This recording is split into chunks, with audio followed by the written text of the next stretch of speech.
गुजारिशें करके बात को ख़त्म करूँगा। अल्लाह से डरते हुए ज़कात को उसूलों के मुताबिक दिया करो। भट्टा मालिकान, दुकानों के मालिक जो ये कहते हैं कि एक ट्रॉली हमने फलां मस्जिद में भिजवा दी, ज़कात अदा होगी, फलियत्तकुल्लाह, अल्लाह से डर जाएं, ये ज़कात नहीं है। ज़कात का उसूल है, ज़कात जितनी बनती है उतनी दी जाए।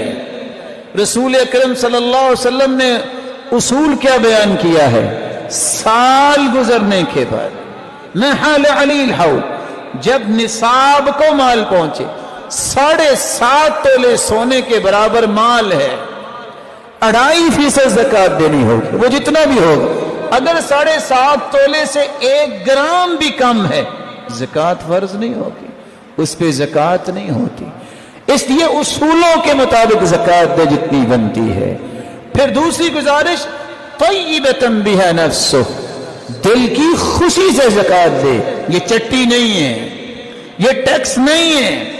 तुम 20 टैक्स देने पे तो तैयार हो जाते हो, लेकिन जिन टैक्सों का शायद तुम्हें फायदा भी होता है कि नहीं होता। और ज़कात एक ऐसा काम है जिससे मुआशरे में खुशहाली आती है।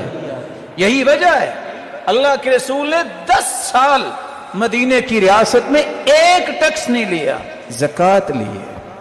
86 जंगें लड़ी हैं 10 साल के अंदर, और किसी से टैक्स लेने की जरूरत नहीं पेश आई।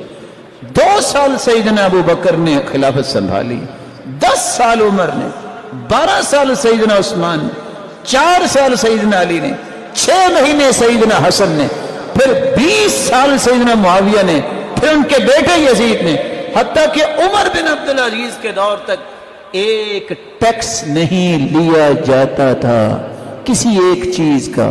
मुसलमानों, अपनी तारीख पढ़ो, और इतने दौर गुजरने के बावजूद ये सारी जरूरतें पूरी होती थी बैतुल माल की, जंगों की ज़कात से होती थी। यही वजह है कि उमर बिन अब्दुल अजीज के पास रिपोर्ट आई, माल इकट्ठा हो गया, क्या करेगा? फकीरों को दो, ये उनके लिए। कहा फकीर खत्म हो गए, कहा मिस्कीनों को दो। रिपोर्ट आई मिस्कीन खत्म हो गए। कहा बाजारों में जाके ऐलान करो, कोई है जिसके ऊपर कर्ज हो उसका कर्ज उतार दें। रिपोर्ट आ गई कि जितने मकरूज थे सबका कर्ज अदा हो गया है, फिर पैसा बच गया है। कहा जाके फिर ऐलान करो, किसी की शादी नहीं हुई तो हम शादी कर देते हैं। रिपोर्ट बन के आई, इतने लोग थे, शादी भी कर दी, माल फिर बच गया है। सिर्फ ज़कात, कोई टैक्स नहीं। आज जरा बिल तो उठाओ, 35 किस्म के टैक्स है, रोना नहीं खत्म होता और ना ही खत्म होना है जब तक दीन की तरफ नहीं आओगे, जब तक कुरान की तरफ नहीं आओगे। सारी जिंदगी बिलक बिलक के तो मर जाता है इंसान, चैन नहीं हासिल कर सकता। ये सिर्फ चैन और सुकून अल्लाह ने कुरान और हदीस में रखा है। फिर क्या कहा उमर बिन अब्दुल अजीज ने? बैतुल माल में जमा कर दो, जरूरत जब हुई तो फिर मुझे बताना। और कुछ माल के अनाज खरीद के पहाड़ों की चोटियों पे बखेर दो। मैं नहीं चाहता कोई उड़ता उड़ता परिंदा भी मेरी सल्तनत से भूखा गुजरे, वो भी उतरे और कुछ खा के आगे जाए। निजाम क्या था? यही ज़कात का निजाम था। उसूलों के मुताबिक ज़कात दो, अपनी मनमानी से ज़कात न दो। दूसरी गुजारिश, अपनी ज़कात का हिसाब इस्लामी महीनों के मुताबिक रखो। इस्लामी निजाम ये है, मुहर्रम, सफर, रबीउल अव्वल। अगर जनवरी फरवरी के हिसाब से रखोगे, तुम्हारी नीयत जितनी भी अच्छी होगी, तुम जितने भी नेक हो, ना चाहते हुए भी तुम हर साल 9 दिन की ज़कात के चोर बन जाओगे। आप जानते हैं कि जनवरी फरवरी के एतबार से साल के 365 दिन हैं, जबकि मुहर्रम सफर के 356 या 55 और कभी 54 भी आ जाते हैं। तो हमें तो साल बाद ज़कात देनी है ना। तो ये 10 दिन की ज़कात के चोर बनने से अपने आप को बचाइए। बहुत अच्छे लोग होते हैं लेकिन उनको पता नहीं होता, अल्लाह उनकी हिफाजत फरमाए। अपनी ज़कात के हिसाबात मुहर्रम सफर के एतबार से सेट कीजिए। और तीसरी बात, ज़कात जब फर्ज हो जाए मत छुपाओ, रखो, उसको तकसीम करो, जरूरतमंदों तक पहुंचाओ। इस तरह की चलाकियां रब से ना खेला करो। اس سال جو زکوٰۃ دینی تھی اس کو روک لیا، سارے سال بانٹتے رہے۔ واہ کیا سخی سرور ہے، جب بھی جاتے ہیں ہاتھ خالی نہیں ہوتا۔ یہ کوئی سخاوت نہیں ہے۔ آپ مجھے بتائیں، اگر آپ کا 50 لاکھ کسی نے دینا ہو، آپ ایک دن گزارا کریں گے؟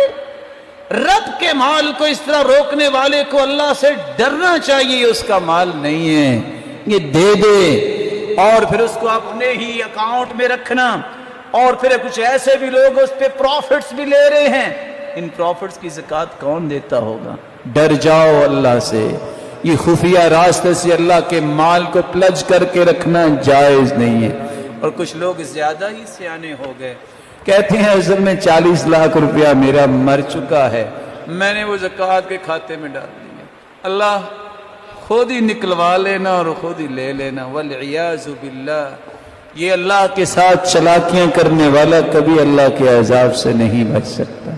اس لیے اگر آپ کرنا ہی چاہتے ہیں تو اگلے رمضان میں آپ نے زکوٰۃ دینی ہے، وہ آج سے بانٹنا شروع کرو نا، مزہ آئے، پتہ چلے حدیث پہ عمل ہوا ہے، پتہ چلے کہ عباس رضی اللہ تعالیٰ نے پوچھا تھا اللہ کے رسول میں رمضان میں زکوٰۃ دیتا ہوں، ضرورت اب پڑ گئی ہے، فلاں بڑا مجبور ہے، کہا اب دے دو، حساب جا کے رمضان میں کر لینا۔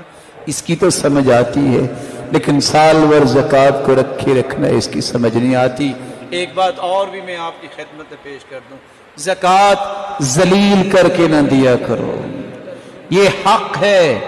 غریبوں مسکینوں کی عزتوں سے نہ کھیلو، مت کہو جو لوگ کہہ دیتے ہیں دے نہیں، زکوٰۃ کا مال کہنا دعا میں یاد رکھنا، جائز ہی نہیں ہے کہ تم یہ بھی مطالبہ کرو کہ دعا میں یاد رکھنا۔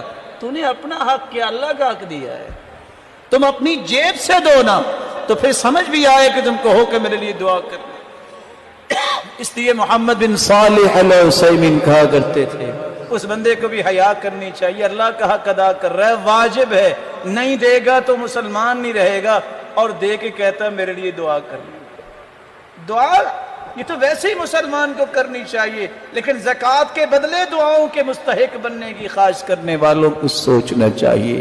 اللہ عز و جلال ہمیں ان باتوں کی سمجھ عطا